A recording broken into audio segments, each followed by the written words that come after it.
Welcome back to the Rugby Obsession podcast. If you love hearing all about rugby tactics and getting a little bit deeper into the game, make sure you hit subscribe. And today we're looking at a tactic that has really been shaking things up in the rugby world.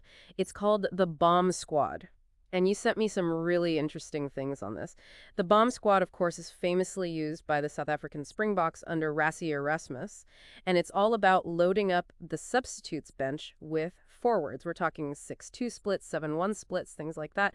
And what we're going to do today is really unpack what exactly is the bomb squad? Why are teams using this? What does the rugby community think of it? So to get started, what exactly is the concept of the bomb squad? So the bomb squad essentially is when a team decides to have a majority of their replacements on the bench forwards. So they will have maybe 6 forwards and 2 backs, or even 7 forwards and 1 back. And this is really changing the game in terms of how substitutions are being used.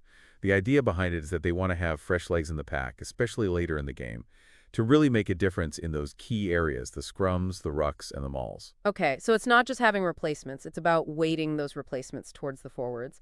And it's fair to say that the Springboks under Rassie Erasmus really kind of put this tactic on the map. They're really the ones who are associated with it the most. Yeah, they definitely are. They've been the pioneers, I suppose, of using the bomb squad and showing just how effective it can be.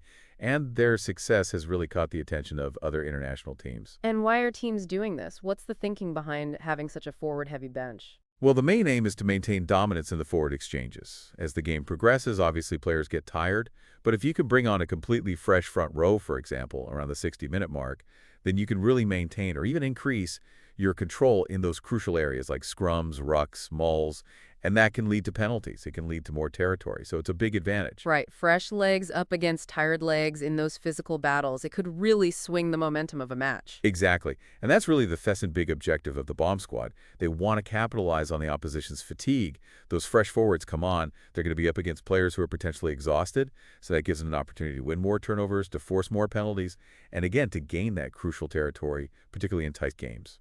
So it's about maintaining their own power, but also really exploiting the weakness of the opposition in the forwards. Is there anything else that they're thinking about when they do this? Yeah. There is a third key objective, and that's tactical flexibility. If you've got more forwards on the bench, it gives coaches a wider range of options in terms of who they bring on, depending on the situation in the game. So, for example, if they need to improve their breakdown work, they might bring on a lock who's particularly good over the ball. Or if they want to just smash through the defense, they could bring on a big ball-carrying prop. It gives them more options and allows them to adapt their forward pack depending on what's happening. Now, it's not all been plain sailing for the bomb squad, has it? I mean, there have been some critics of this tactic as well, some pretty prominent voices in the rugby world. Yeah, there have been some concerns raised. Matt Williams, the former Scotland coach, he's been one of more vocal critics. And he's talked about the potential impact on the backs. If you're loading up the bench with forwards, it means there are fewer places for backs. He's also worried about the safety implications of it, although he does accept that it's currently within the laws of the game. Yeah, I mean, it's an interesting point, isn't it, about how you balance your replacements and the potential impact it can have on the game. Absolutely. And Gregor Townsend, the current Scotland coach, he's had a few things to say about it as well. Yeah, he's been quite critical. He's unhappy with the fact that teams can essentially replace their entire forward pack using this strategy. And he feels that it can disrupt the flow of the game. It can maybe take away from the importance of the starting forward's fitness and ability to last the whole game. So he's not a fan. But despite those criticisms, it does seem to be that more and more teams are starting to use this approach, aren't they? I mean, France, we saw them use it quite successfully in the Six Nations, for example. Yeah, they did. And you can see why teams are starting to follow this trend. France's success in the Six Nations really highlighted the potential benefits. And it suggests that those concerns that have been raised, maybe they're not as big a deal as some people think. Make sure you subscribe to Rugby Obsession if you're enjoying this deep dive. Good point. Now, there's been a really big development recently, and that's the All Blacks. Now, historically, they've tended to favor a more balanced bench, but they've now said that they are actually seriously considering using the bomb squad. That seems like a real kind of turning point to me. Yeah, I think it is.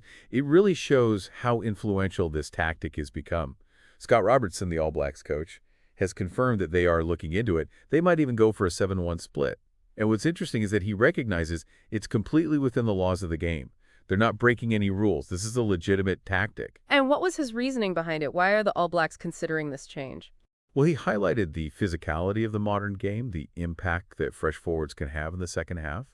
It's a tough game, lots of big collisions, and if you can bring on those fresh legs, particularly in the forward positions, it can make a huge difference. He also said that they'd considered it before, but it didn't feel right at the time. But now they're watching other teams use it successfully. They're seeing the impact it can have, and so they're thinking, well, maybe this is something that we need to do as well. It is fascinating, isn't it? You've got a team like the All Blacks, known for their all-around game, their attacking flair, and even they are considering this very forward-centric strategy. It says a lot about how powerful it can be. Now, for all of you listening, we'd love to hear your thoughts on this. What do you think about the Bomb Squad? Is it a clever innovation that gives teams an advantage, or are you worried about some of the potential downsides? Let us know in the comments below. We're really keen to hear what you think. Yeah, it's a really interesting debate.